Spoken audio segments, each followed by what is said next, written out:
ఓటర్ల జాబితాలో వారు ఓటర్లు, జనాభా లెక్కల్లో వారి జనాలు. కాకపోతే కులం విషయంలో మాత్రం ఆ సామాజిక వర్గానికి గుర్తింపు లేకపోవడంతో పోరాటాల పురిటికట్టుగా చిక్కుకునే చిక్కోలు జిల్లాలో భూమి కోసం, భుక్తి కోసం ఇప్పటివరకు ఎన్నో పోరాటాలు చేశారు. కానీ కులాన్ని గుర్తించాలని చెప్పి దాదాపు 680 రోజులుగా ఈరోజు బెంతు ఒరియా సామాజిక వర్గం ప్రజలందరూ కూడా పోరాటం చేస్తున్నారు.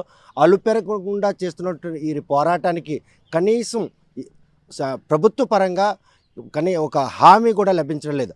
23 ఏళ్ల క్రితం వరకును తమ ఏదైతే సామాజిక వర్గం సంబంధించిన గుర్తింపు అధికారికంగా ఉండేది, ఆ సామాజిక వర్గం వెనుకబాటుతనానికి ఆ కులం గుర్తింపు వారికి ఎంతగానో దోహదపడింది. 23 ఏళ్ల క్రితం దూరమైనటువంటి ఆ కులాన్ని గుర్తించాలంటూ అలుపెరగని పోరాటం చేయడంతో పాటు ప్రజాప్రతినిధులు, అధికారుల తీరును కూడా నిరసిస్తున్నారు.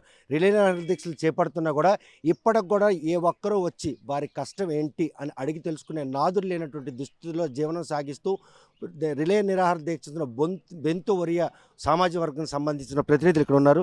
చూస్తే కనుక మీకు వచ్చిన కష్టం ఏంటి, అసలు 680 రోజులుగా ఈ పోరాటం వెనక ఉన్నటువంటి ఆంతర్యం ఏంటి, 23 ఏళ్ల క్రితం వరకు మీకు ఉన్నటువంటి ఆ గుర్తింపు ఎవరు దూరం చేశారో ఆ దూరం కావడంతో ఈరోజు ఎటువంటి స్థితిగతుల్లో మీ జీవనం సాగుతుంది? సార్, మా కమ్యూనిటీ బెంతు ఒరియా ఎస్టీ. మా తాత ముత్తాతల నుండి కూడా మా కమ్యూనిటీ అదే. మాకు అంతకుముందు కూడా సర్టిఫికెట్లు జారీ చేసి ఉన్నారు.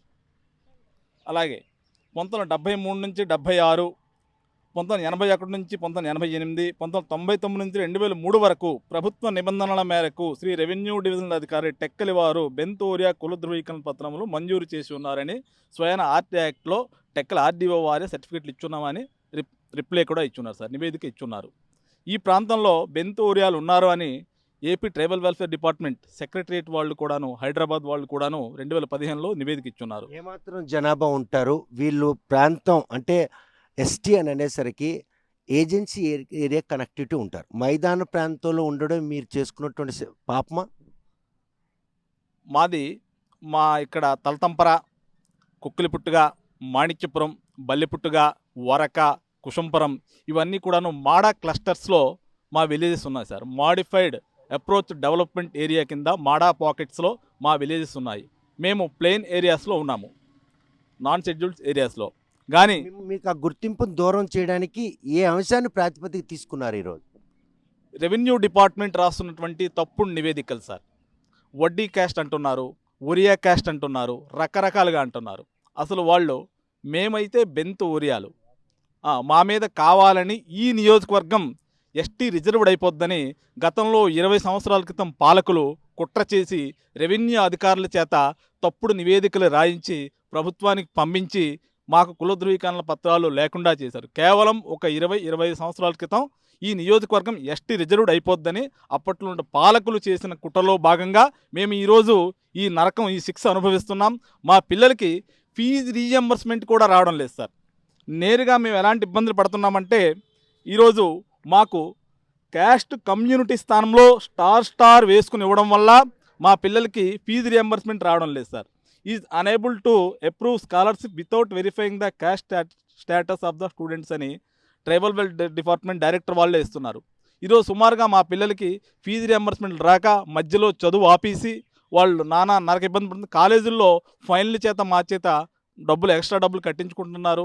మాకు ఫీజు రియంబర్స్మెంట్ రాకపోవడానికి ముఖ్య కారణం ఎంతమంది పాపులేషన్ ఉంటారు ఈ కాన్స్టిట్యున్సీ ఎస్టీగా రిజర్వ్ చేస్తారన్న ఉద్దేశంతో ఆ రోజు వారి దురుద్దేశం, మీ పల్లెటి శాపం కావచ్చు, ఈ పాపులేషన్ బేస్డ్గా రిజర్వేషన్ కేటాయిస్తారు నియోజకవర్గ రిజర్వ్. ఆ రిజర్వేషన్లో మీ జనాభా ఎంతమంది ఉంటారు?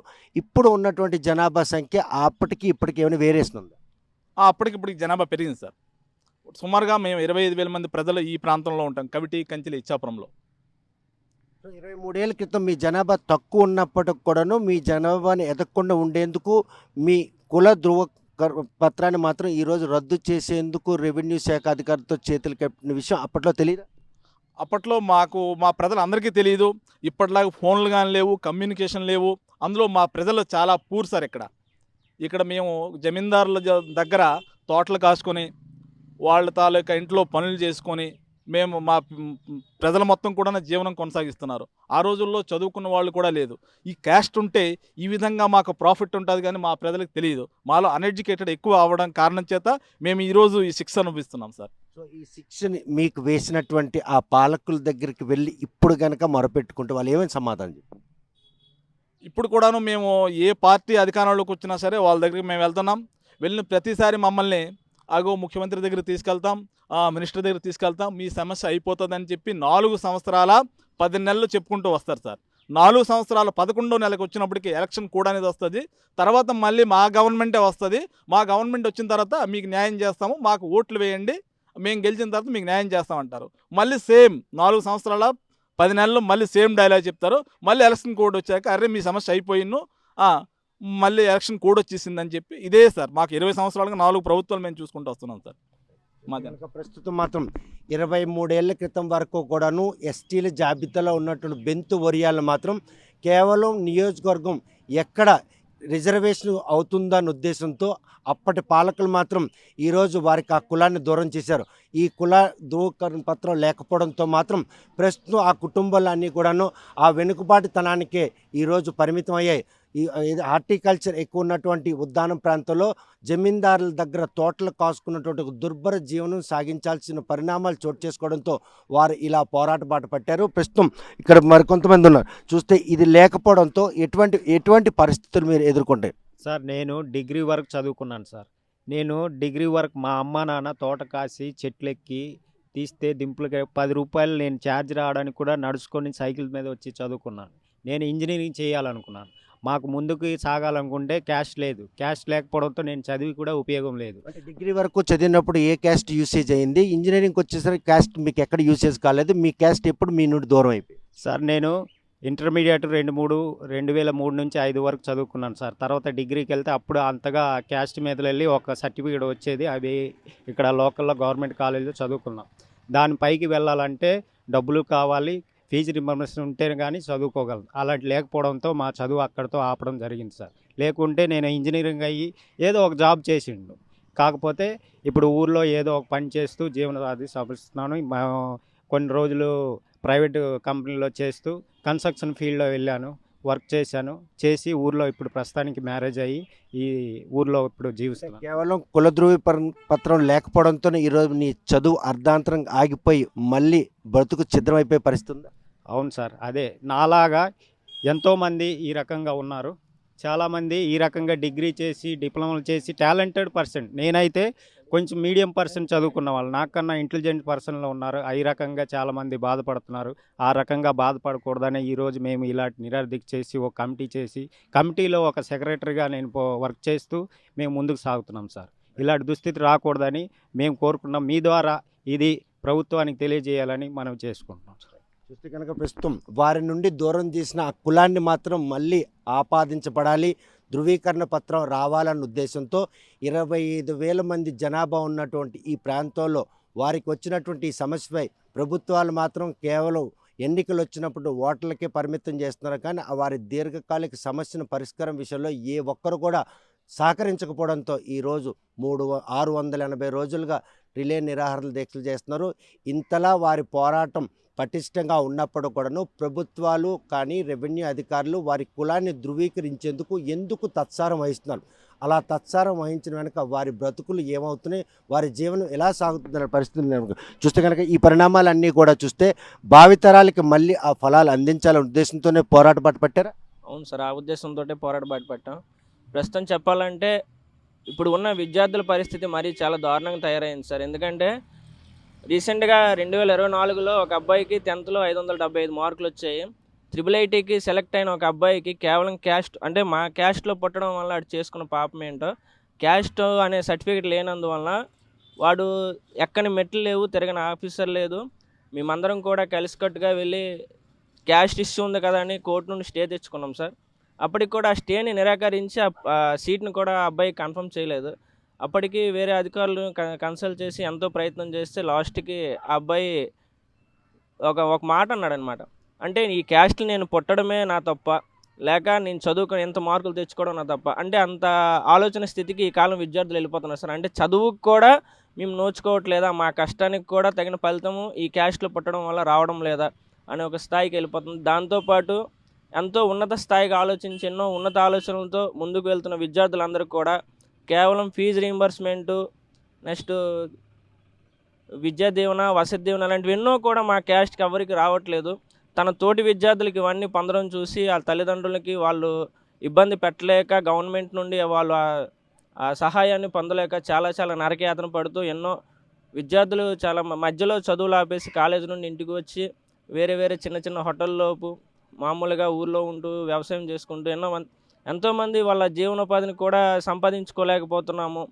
మా కష్టానికి తగ్గట్టు మేము ఒక జాబ్ను కూడా మేము తెచ్చుకోలేకపోతున్నాం అని చెప్పేసి చాలామంది ఇప్పటికే రిజర్వేషన్లో ఆధిపత్య పోరులో భాగంగా బీసీ డీలో ఉన్న వాళ్ళు ఏలో చేర్చాలని, సిలో ఉన్న వాళ్ళు బిలో చేర్చాలని ఇటువంటి ఒక పోరాటానికి ముందుకెళ్తున్న పరిస్థితి ఉంది. అసలు కుల ధృవీకరణ పత్రమే లేనటువంటి మీ సామాజిక వర్గం వాళ్ళందరూ కూడాను మీకు వచ్చినటువంటి కష్టం గురించి ఏనాడైనా అడిగి కనీసం ఒక మాట వరుసకనే ఏమైనా కనీసం మిమ్మల్ని పరామర్శించారంటే ప్రతి అధికారులను మేము సంప్రదించాం సార్. వాళ్ళు ఒకటే స్పందన, మీకు మా ప్రభుత్వం ఉన్నప్పుడు మీకు న్యాయం చేస్తాము, మా న్యాయం చేయలేని పరిస్థితుల్లో ఖచ్చితంగా మా ఉన్నతాధికారుల దృష్టికి మీ సమస్యను తీసుకువెళ్తాము, లేదా అసెంబ్లీలో మీకోసం ప్రస్తావిస్తాం, లేదా సీఎం దగ్గర తీసుకెళ్తాం, ఇలా ఎన్నో చెప్పుకుంటూ అలా దాన్ని ఒక రోజు 2 రోజులు పోకుండా ఈరోజు 680 రోజుల వరకు తీసుకొచ్చారు సార్. అయినప్పటికీ కూడా మా సమస్య పరిష్కారం కాలేదంటే అది ఏ విధంగా ఎట్టుపోతుందనేది మన సమాజానికి కూడా ఈ విషయంలో మీరు చేసిన పోరాటంలో స్థానిక సంస్థలను సైతం బహిష్కరించారు, నిజమేనా? స్థానిక సంస్థలు కూడా బహిష్కరించారు సార్. స్థానిక సంస్థల ఎన్నికలు అంటే సర్పంచ్ ఎన్నికలు కూడా బహిష్కరించి తమని కులం గుర్తింపు కావాలని చేశారు, నిజమేనా? అది చేసాం సార్. యాక్చువల్ ఇంకొక విషయం ఏంటంటే మా క్యాస్ట్కి వచ్చేసరికి ఎస్టీ అనేది ఎలక్షన్స్ టైంలో ఎస్టీ సర్టిఫికేట్ తెచ్చి స్టే పెట్టుకుని ఎలాంటి వారైనా పోటీ చేయవచ్చు. కానీ చదువు విషయంలో కానీ ఉద్యోగం విషయంకి వచ్చేసరికి ఆ ఎస్టీ సర్టిఫికేటు ఆ స్టే అనేది పనికి రావడం లేదు. ఉన్నత ఎలక్షన్స్ టైంలో మాత్రం సర్టిఫికేట్ పెట్టి ఎవరైనా పోటీ చేయవచ్చు. సర్టిఫికేట్ని అప్పటికప్పుడే క్రియేట్ చేస్తారా? పాత సర్టిఫికేట్ని చూపించి మీరు ఈరోజు అభ్యర్థిగా బడులు దిగే పరిస్థితి? పాత సర్టిఫికేట్ చూపించి, అంటే రిలేషన్స్ ఎవరైనా ఉంటారు కదా సార్ ఆ కుటుంబానికి సంబంధించి, వాళ్ళ యొక్క సర్టిఫికేట్ చూపించి ఆ సర్టిఫికేట్ ద్వారా మన రెవెన్యూ అధికారుల ద్వారా మన తహసీల్దార్ వీళ్ళందరూ స్టాంప్ వేయించి ఆటోమేటిక్గా ఎలక్షన్లో పోటీ చేయవచ్చు. అప్పట్లో ఆ రోజుకి మాత్రం రెవెన్యూ అధికారుల సహకారం ఉంటుంది, కానీ చదువుకున్న విద్యార్థుల విషయంలో కానీ ఉద్యోగాల విషయంలో మాత్రం రెవెన్యూ అధికారుల సహకారం మాత్రం ఆ సామాజిక వర్గం ఉండదా?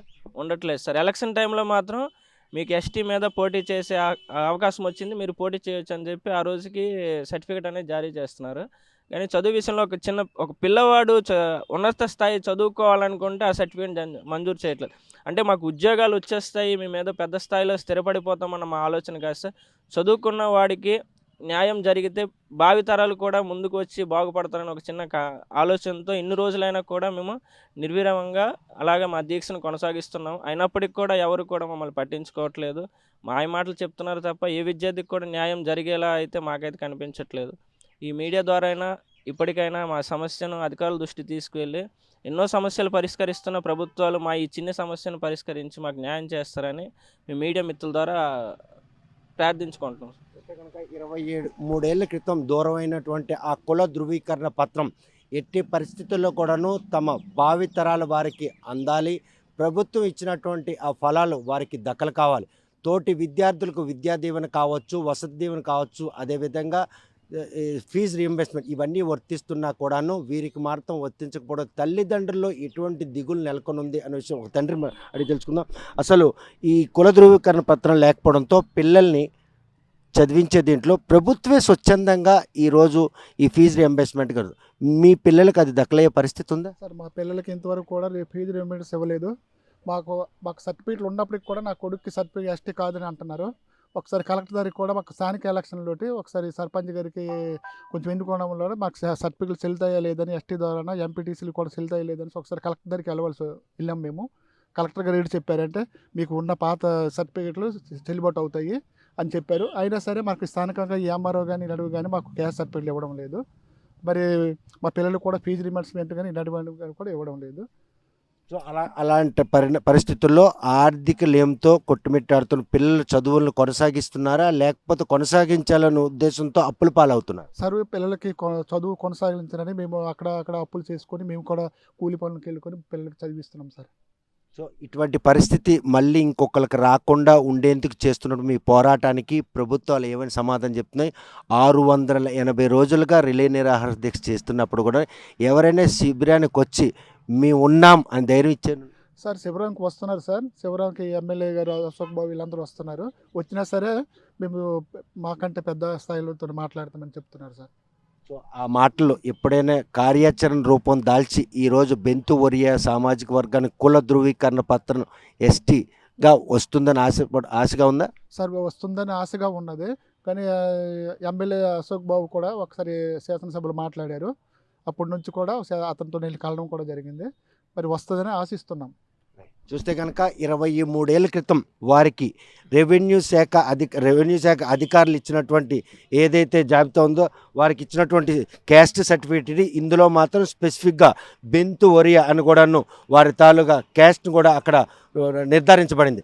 కాకపోతే 23 ఏళ్ల క్రితం ఈ నియోజకవర్గంలో జనాభా ప్రాతిపదికన బెంతు ఒరియాలు ఎక్కువ ఉన్నారు, ఏమైనా కూడా ఎస్టీగా రిజర్వేషన్ అవుతుందని చేసినటువంటి దురుద్దేశం వారి పాలిట మాత్రం ఈరోజు శాపంగా మారిందని చెప్పుకోవచ్చు.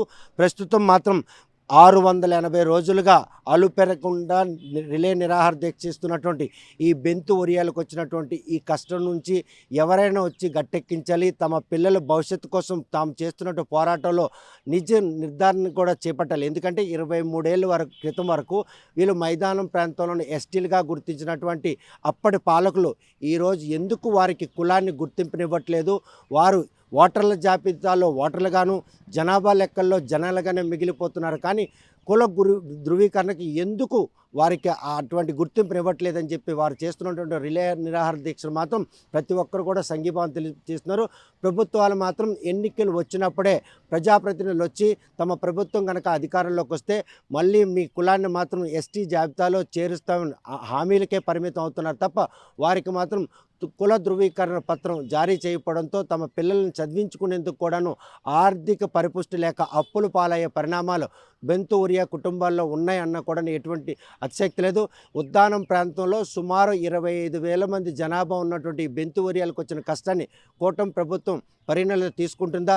వారికి ఆ కష్టం నుంచి గట్టెక్కించి వారి పిల్లల చదువుల కోసం వారి ఆర్థిక లేమిని పరిపుష్టించేందుకు అవసరమైన చర్యలు చేపడుతుందా లేదా అనే విషయం వేచి చూడాల్సిందే. కవిట్ నుండి వీడియో జర్నలిస్ట్ రామకృష్ణతో Satyam, RTV Srikakulam. Local to global news at your fingertips. మీ చేతిలో ఒక ఆయుధం. Download raw TV app. Media legend Ravi Prakash is back.